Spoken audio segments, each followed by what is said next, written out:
you have a tendency to be very creative when you're lacking. The sense of lack will cause you to sit down 3 hours and concentrate. I don't even know if it was a drive to be successful. It was a drive just to Mine was just a drive to keep payroll. the lights on. Yeah, make payroll, keep the lights on.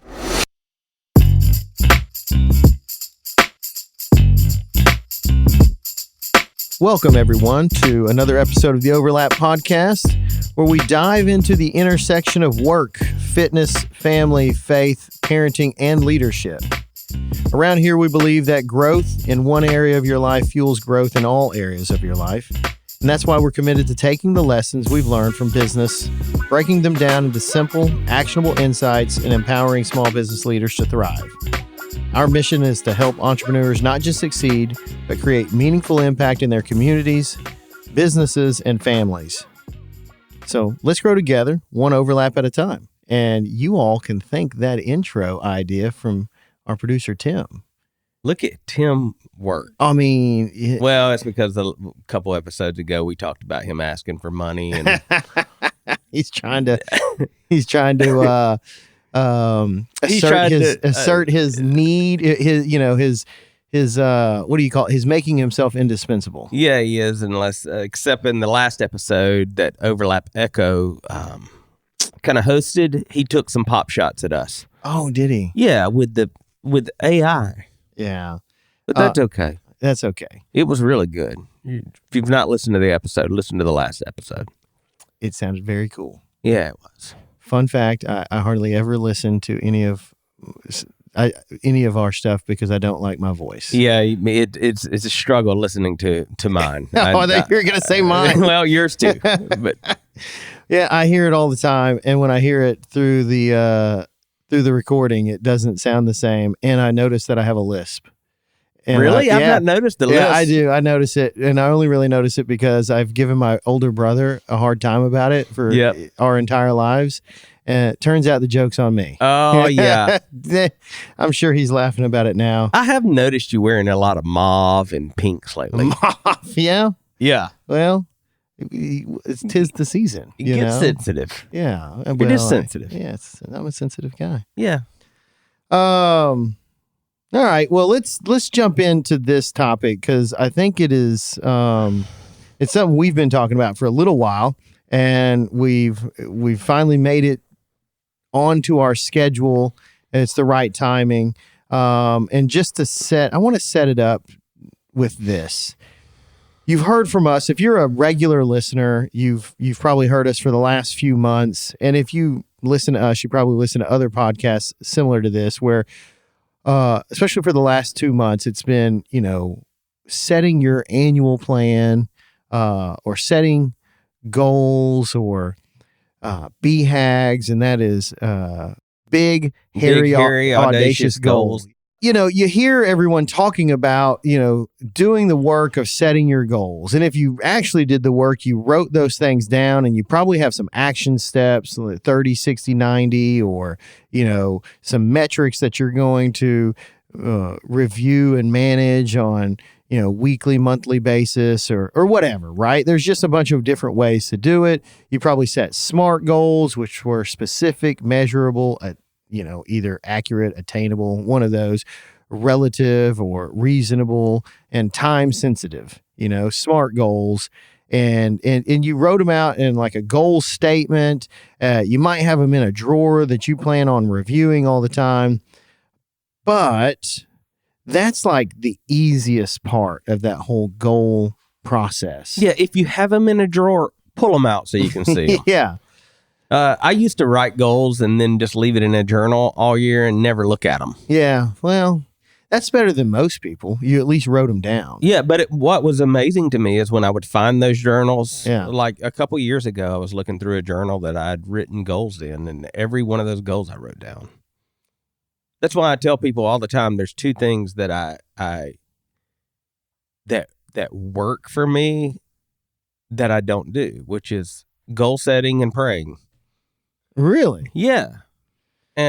Or don't do like I should. Like you should. You would think as effective as they are. Yeah. I mean, talking to the creator of the universe is kind of cool anyway. Well, yeah. I'm ashamed of myself that I don't do it more. Yeah, well, you should be. Which I think I'm not even going to give you a pass. You know what? You've been prioritizing that meditation stuff that you've been doing. Well, way to throw me out there as wearing mauve and meditating. Yeah. But I've reached I've reached a different season in my life, and meditation has, I've been on a streak, dude, for months. And I find that I can find a moment of pause before I react to things, and it's been an interesting. Either way, I've redoubled my efforts, and it's paid off. Well, and I'm sure that's another episode. I think it kind of fits in this podcast because it probably helps you keep yourself on track. Right. And that's really the topic of today was that, people will go ahead and do the goal setting, and they'll write them down, right? And they'll even do a good job in the goal statement and SMART goals and all of that stuff. But the difficult part is, how do you stay on track?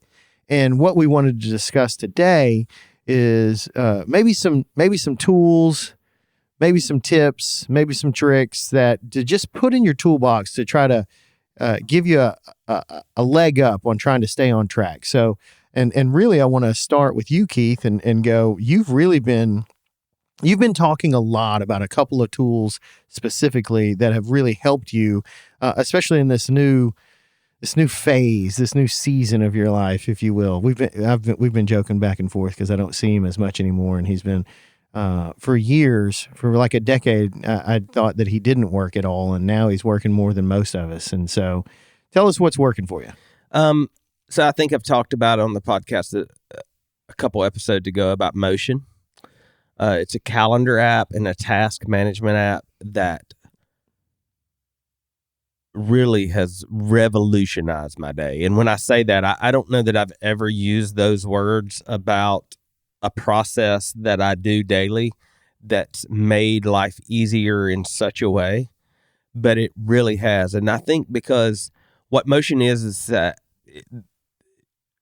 it's a time blocker. Are you familiar with time blocking? Oh, yeah. And so I had never used that technique because, one, writing it down and blocking the time was difficult. Two, I thought it was stupid.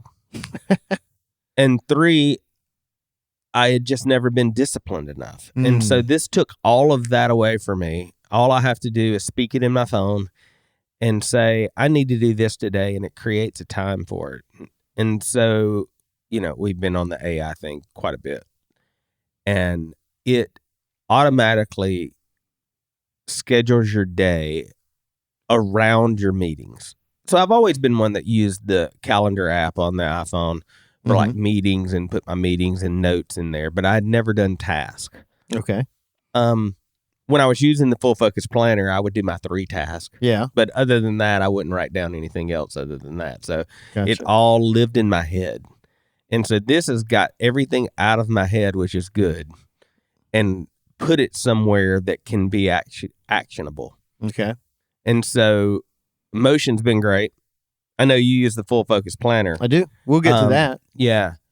And then I'll tell you. So wait, let me ask. Are you still on Motion? Yeah, Sorry. Motion. Okay, keep going. I was going to ask questions before you move on to anything else, but go. But no. So I'm done. So if you are a processed wannabe like I was, because I call myself processed, but I was like a wannabe. Yeah. Motion has taken all the friction out of that for me. Okay. So let me ask some questions. Okay. So it's Tuesday.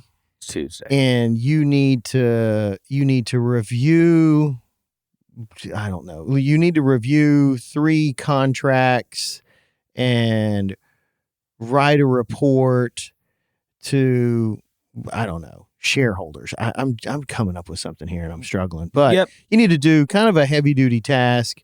What do you tell Motion? How does that? Hey, Motion, set a task for me to review 3 contracts and write a report or a crispy document to shareholders today. Oh, today. Or this week. Okay. And it's going to take 3, and then it'll say, how long is this going to take? And I'll say, it's going to take 2 hours. Okay. And what I love about Motion is it takes those 2 hours and breaks it up around my meetings for the week. And so it'll time block, it'll segment time block, which is the biggest feature that I like about it. Okay, explain that. Meaning, if it's 3 hours that I need to do that task and it needs to be done by Friday and it's Monday, it'll schedule it out across the week. So 3 1-hour tasks or 3, 6, you can break it up, minute? and then you can go in and tweak it even more. Hey, I'm not real good at working an hour at a time. Oh, the honesty. Break it up in 45-minute chunks. Okay. And so it has this thing called chunks in it. And so you tell it how many chunks you want the task to take. Okay. Well, that's good. But I'll tell you where it's helped more than that is in the little task, the task that's going to take 10 minutes. Okay. Because so how do you feed that into it? Hey, Motion, I got to go by before I go home and get the milk. Okay. And it puts it on there. Or you can enter it in. Some people like to enter it in. This ties into your Apple. Yep, Apple, iPhone, calendar. And then you get a notification. What I like too is you can still use so there's some, like the only thing that I don't like about it doesn't have a month view for some reason. So you can't see the whole month. So I have to do that in the Apple calendar. But that's the only thing but it feeds everything into the Apple calendars. Next question. How much does this cost? I think it's $300 a year. $300 a year. And I'll tell you, the first week I had it, it saved me $300. Okay, how so? In the time it saved me from having to think about how I need to segment my week. It segmented it for me. And it's kind of the same principle of working out for me. Some people love to go to the gym by themselves and do their own workout and pick their own exercises and like think about it. I don't like to think about it. I like to walk into the gym, and that's why I love CrossFit so much, because you walk into the gym and the workout's done for you. Yeah. It says, do this. It's already planned. Some areas of my life, I need someone else to tell me what to do, because most of the areas of my life, no one tells me what to do. Oh. And so I have decision fatigue. Builds up. Yeah. So that's why I love jiu-jitsu. You go in, there's a purpose. Here's the move. Yeah. And so this I wake up every morning, I look, and here's the move. Gotcha. If you're a small business owner looking to take your business to the next level, listen up. My good friend Chris Francis has spent over 20 years growing his tree care business to national success. Now he's partnered with Rick Miller, you've probably heard him here on the podcast before, Harvard MBA, and business consultant to create Roadmap for Growth, an online course to help you scale, build teams, and create systems that last. It's not just for the tree industry. This course applies to any small service business. Check out treebusiness.com or hit the link on the Overlap homepage to learn more. Hey guys, I want to tell you about my friend Wes Cody. He's the president of C2 Wealth Strategies, a financial advisory firm dedicated to providing personalized solutions for your financial needs. Wes and his team of professionals are passionate about helping clients create wealth and achieve financial freedom. At C2 Wealth Strategies, they believe in taking a holistic approach to financial planning and are committed to building long-lasting relationships with their clients, ensuring their financial well-being every step of the way. Don't leave your financial future to chance. Contact Wes and C2 Wealth today at c2wealth.com to schedule a consultation. Let Wes and his team help you build your financial future. I think we need, if we can, it won't be necessarily about motion, but if we're going to, because some people will utilize motion and some people won't, but I think time blocking in general is an area I'd like to use a phrase that I've heard Shamoff talk about a lot. It's just, I like to just double click in on time blocking. And so you asked me, one of my first forays into hiring a consultant was part of this peer group that I was a part of for 17 years. And that was with Clint and Chad and all those guys you've heard on the podcast, you've met. Yeah, we're taking a Vision Summit. A Vision Summit to Colorado. I'm going to show y'all the Vision Summit. We're testing. Testing a what would you call it? What would we call that? We're testing our excursion out. Excursion. Yeah. Thank you. We're testing that out. So if you're interested in a Colorado excursion, hit us up. Let us know. We're testing it out right now. But so there was a guy that was a. Hold on, I got to stop. Do you see Tim right now? We're in the same room with Tim today, so I'm picking on him. He looks like he's ready to go to Colorado. He does. He looked like he hiked here from Utah, is what I said. He's got his boots on. It's never been used. I was about to say, them things look clean, son. Those things are clean. Oh, no. Yeah, but so this consultant, well, he was kind of like, he was a clinical psychologist, then turned to like an occupational psychologist or whatever, like workplace psychologist kind of deal. And then he was sort of bolted on and as like almost like an adjunct professor to that peer group. And I worked with him on the side, and it was all block scheduling. And it was, you ever heard me talk about the book Fast Brain, Slow Brain, or Fast Thinking, Slow Thinking? Yes. So all of that time block stuff in his philosophy was based around that. And just for the listeners that haven't heard me rap about this is, let's say you've got something big, and mine would be, I need to design this backyard for Tim, and I've got all the stuff together. I met with Tim.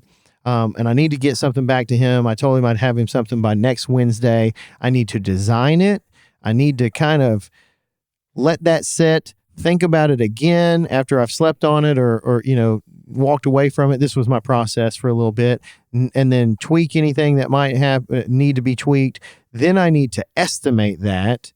And I'm kind of doing that in my head as I'm designing it, but I need to sort of bulletproof that estimating process. And then I need to, once that's done, come up with another option or two to either reduce the expense or give them some options to sort of improve that whole design concept that I walked away with. So I was getting bogged down, and I would tell Tim that I would get back to him next week, and then I'd have to call Tim, 7 times out of 10 that I'm just behind schedule. And it was driving me crazy. It's driving the client crazy. I'm sure it was not helping my closing ratio. So this guy told me to implement block scheduling and break those things down into chunks. I could probably work longer than 45 minutes, but I couldn't do longer than 3 hours. And then I started trying to do them in 30 minutes. And he's like, no. And he taught me this whole concept that if I'm going to sit down and do slow brain work, it was going to take me 15, 20 minutes to work into it, because my brain, neurologically and I think ancestrally wants to keep moving, looking and checking off little boxes and being productive. And it thinks it's not productive when it has to slow down and think about one thing. So I've got to train it and get it into that one slow brain task. And once I'm in it, and I feel like I'm in the zone. But I start getting bad at it I started getting bad at it after about 3 hours. So I started blocking 3 3-hour time blocks for Tim's deal. And it sounded crazy, but it started working so well. Well, that's an awesome thing that you are so concentrated. Well, no. You can just stay 3 hours. Well, I had the pressure of getting back to Tim that was really driving the whole thing. If it was loose, or if it was something that I didn't have a time crunch and I needed to sell this stuff to freaking not go broke, I would have been a little looser with it. So there's the real story is I wouldn't have been that organized if I wasn't trying not to go broke. You know what I found? That sometimes what is that saying that you have a tendency to be very creative when you're lacking? Oh yeah. The sense of lack, will cause you to sit down 3 hours and concentrate. I don't think that I remember as vividly all the time, and I know that people around me don't always remember just how difficult it was for a long period of time. But I didn't know any other way. But either way, that drive to, man, I don't even know if it was a drive to be successful. It was a drive just to like. Mine was just a drive to keep the lights on. Yeah, make payroll, keep the lights on. But I wanted to mention that time blocking to anyone listening. If we're talking about how are you going to stay on track this year, I think Motion is a good app, and you don't have to think about it, and it does it for you. But you do it very non-tech. I use non-tech, and I like tech. And so we can talk about your tool for that, which is the Full Focus Planner, right? Yeah, I like the Full Focus Planner, and Michael Hyatt should definitely sponsor this damn podcast because we talk about it all the time. But if you haven't used it, it's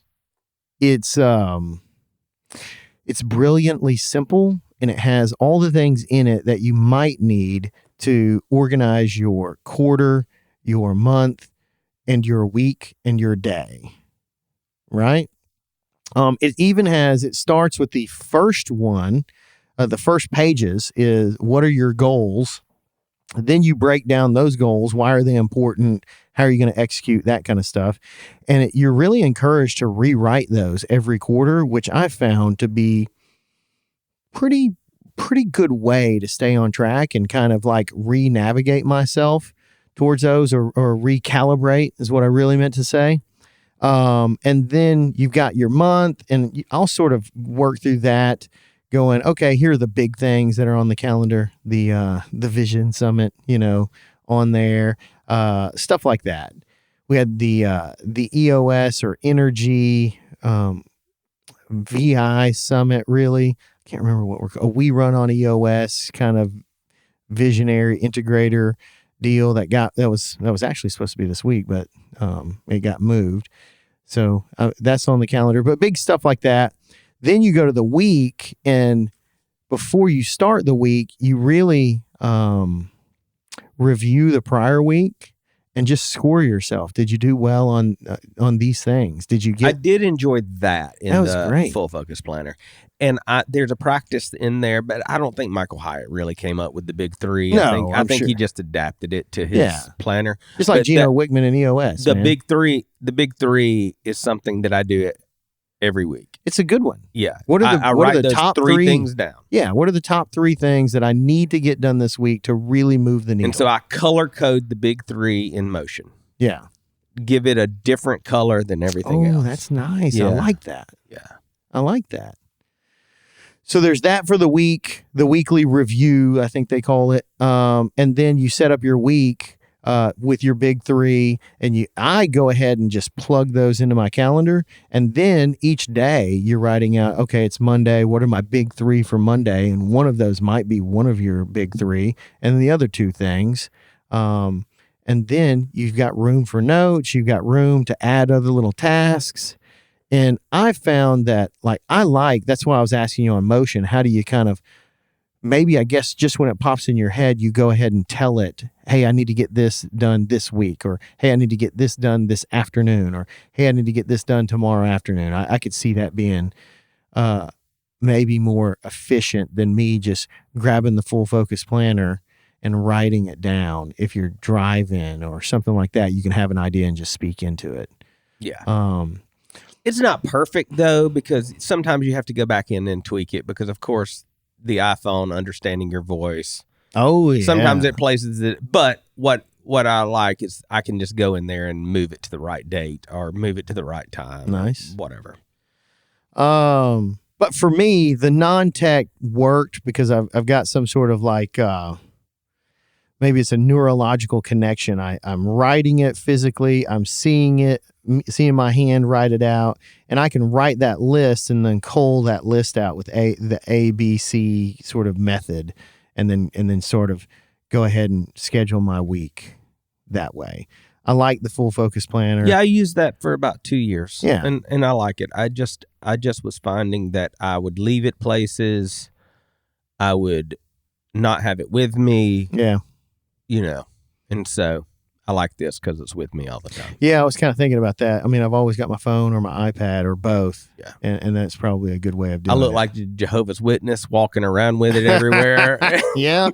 Yeah, it does kind of look like a Bible now that I'm thinking about it. It does. Yeah, I'm probably just going to start wearing black pants and a riding white a bike. bike and the short sleeve white button up and a black tie and black rim glasses. I feel like the short sleeve button up is underrated. Is it? I don't know. I don't know. I just can't shake that look of not Jehovah's Witness, but the Mormons. Yeah. Yeah. Hey, speaking of Mormons, I've never met a mean Mormon. No. They're not mean at all. They're not. They got some wacky things going on there. Yeah, like the underwear. The underwear. The underwear. It's crazy. That's wacky, but they're nice people. Yeah. So full focus planner for me, pretty non-tech. You mentioned, just kind of moving on here. You dropped in really a tech called crispy documents when you're talking about motion. I'm not real familiar with that. I know. Well, this is kind of the genesis of it, but go ahead. This is not a tech thing at all. It's before a meeting. So I listened to podcasts. Lex Friedman. Yeah. If you've not listened to Lex Friedman, Jeff Bezos, listen. That's a good one. In that podcast, he talks about that he loves a messy meeting and a crispy document. So before you go into a meeting at Amazon, a document is given to you as you walk in. And you spend 30 minutes reading the document, like together. Quiet. In quiet? Okay. In quiet, sitting in a room together. If you're in a Jeff Bezos company, whoever is presenting the meeting, the head, the department head has created a crispy document. He calls it a crispy document for the meeting. Then, after everyone has comprehended the document and read through the document and consumed it, the meeting starts. Now, I'm doing that a little different in the fact that the people that I work with are all remote.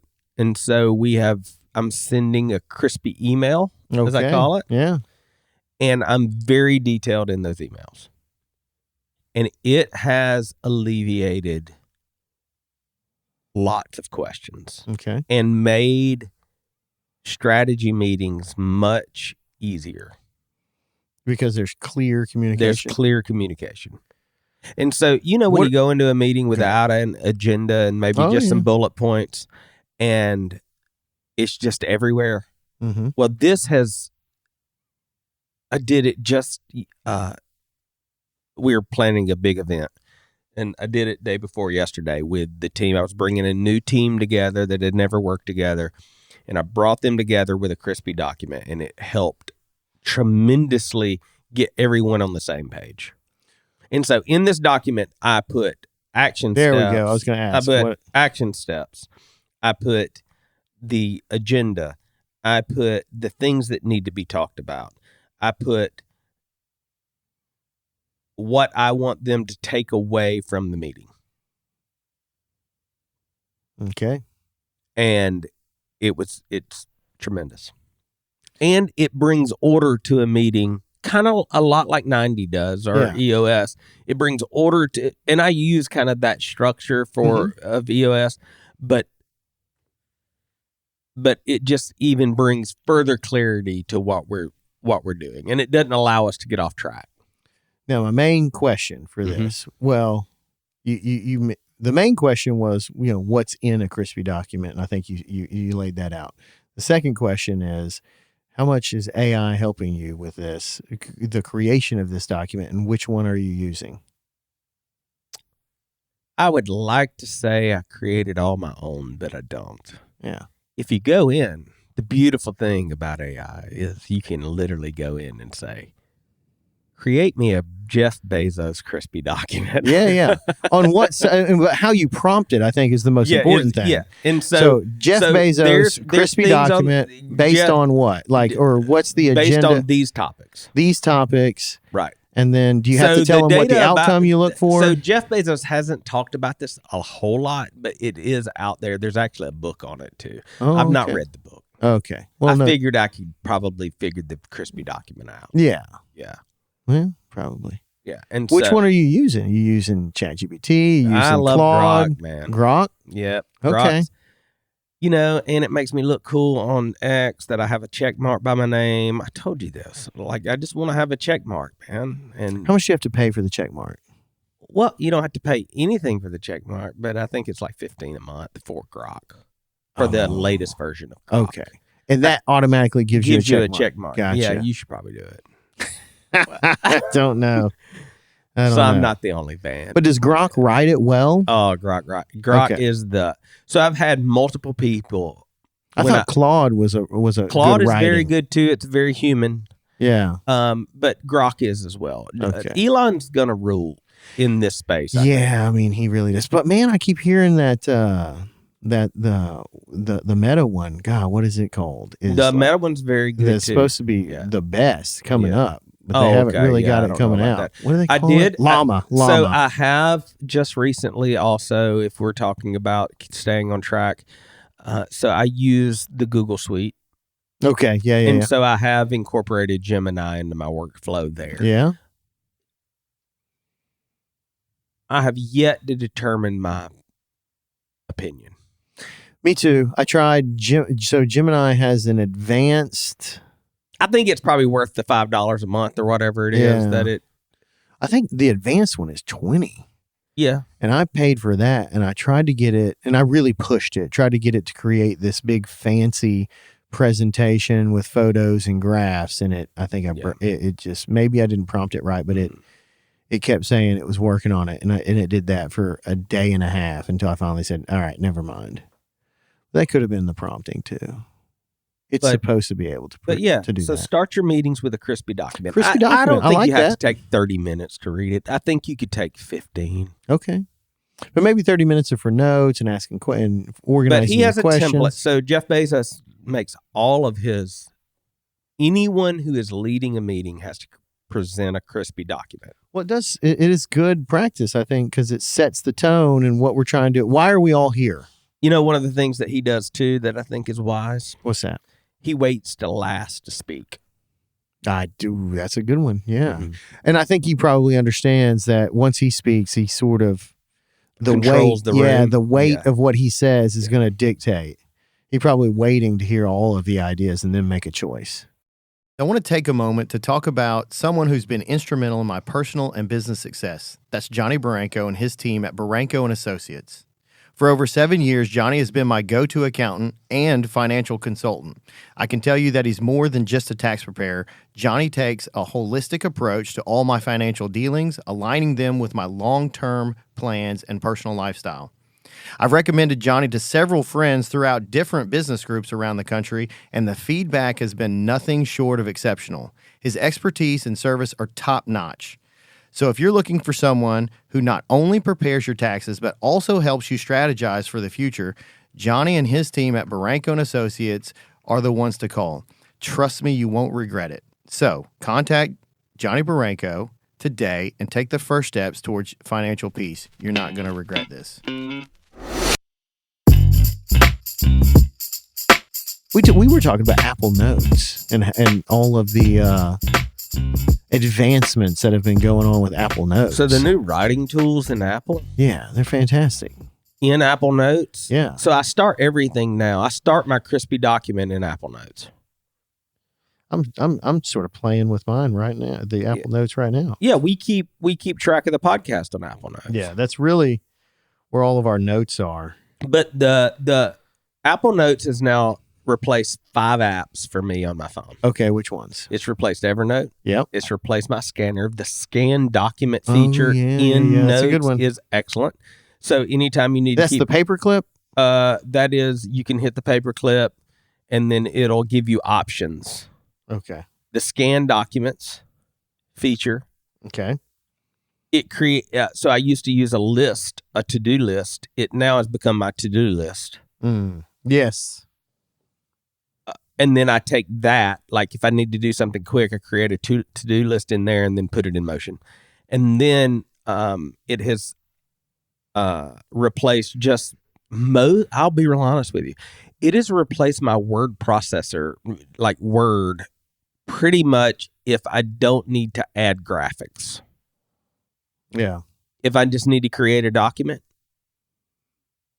Yeah, it is It's a heck of a lot easier to create a document in Notes, in my opinion. Yeah, and then I can paste it wherever I want to paste it. Yeah, Word is a little clunky. And it's just available to me. That's true. It's available right there. And the other is too, but you got to go to files and you got to go to look at the thing, and you got to have it on your phone to open the product, whether it's in Word or whatever. So I use that. And then it has replaced my transcription. So anytime I want to transcribe something, I put it in there. So nice. So yeah, it'll do all that. Yeah, I like it. It's coming together. It's got math solutions, where so when you look at it, it's probably saved me $20 a month in subscriptions. You can record audio into here and just click on that if you need to just take a note there. You can put a photo, like you said, scan a document. You can attach a file into your notes. Yep. You can take a video, and I like all that. Kinds of stuff. As long as the people that surround you love Jesus and are Apple users, you can share that note and they can interact with it. Yeah. Yeah, we share our podcast notes and episode ideas that are in the hopper with our producer Tim, and then he goes in and says, "Hey, I was thinking about refining the intro. Hey guys, y'all really suck at this. Do this better." Yeah, I love that. I appreciate that. Yeah, well, I appreciate feedback. Whatever. Well, he wears caramel color boots. He does, but he's. I was about to say they've been in the closet for a while. They really have, and he probably bought those when remember when they were big, those Timberlands? Yeah. He was a Timberland. Yeah, user. he was probably in one of those stomp groups in college. I can see that. Yeah. Okay. Just to sort of put a bow on this, you know that you needed to do the work and think about your goals for the year: personal, professional, community, family, spiritual, whatever. It's probably good to have, to try to hit all of the areas and aspects of your life. There's probably lots of overlaps there, guys. There should be a whole podcast on that. But you need to do that. You need to write them down. You probably need to review them. But how do you get traction on those things is really what we wanted to talk about today. And so hopefully we've given you some ideas with motion, block scheduling, your calendar, crispy documents for your meetings, and really getting tractions through those, and then Apple Notes. Well, and I think what it shows too is if you look at, like you and I, we do it two totally different ways, but we take time to even think about it. Yeah. Most people don't even think about the processes in which they go about staying on track. Yeah. And for years and years, I didn't. And it has helped me so much to actually have a process in which I get things done. Sure. It's helpful. And so I think to be efficient is to be good in ways, or serious. Yeah, serious. Right. Yeah. Take your business serious. Intentional. Yeah. But I just, for years and years, I just floated around just saying, "Oh, I need to do that. Oh, I need to do that. Oh, I need to do that." And I sat back and wondered every day, "Oh, why am I not getting shit done?" Wasn't on the calendar. And I wasn't intentional about it. So I don't care what you use. I don't care if you put it in papyrus or whatever and chisel your words, but be intentional about getting stuff done. I think it's pronounced papyrus, but whatever. Papyrus, whatever. No big deal. There's a plant around. We still use it, cyperus, but whatever. That's a whole nother topic. Yeah. So chisel it in stone. I mean, whatever. Yeah. Like the Finns. They're good at stone carving. All right. Hopefully this was helpful. If this content is making a difference, help us grow with us. Hit like, share, and spread the word. Know a small business owner who needs this, send it their way. Really, we're just trying to say, hey, if we're making an impact, if this is good stuff to you, help us help other people out. Yeah, share it with your friends. And please visit our sponsors. They make this thing possible, and they make it a hell of a lot easier for us to do this every week, and we appreciate them. And we actually believe in them, and we believe in their services or their products. Yeah, there's not a sponsor that we don't personally use. That's 100% right. All right. Well, thanks for listening, and thanks for your time. Peace.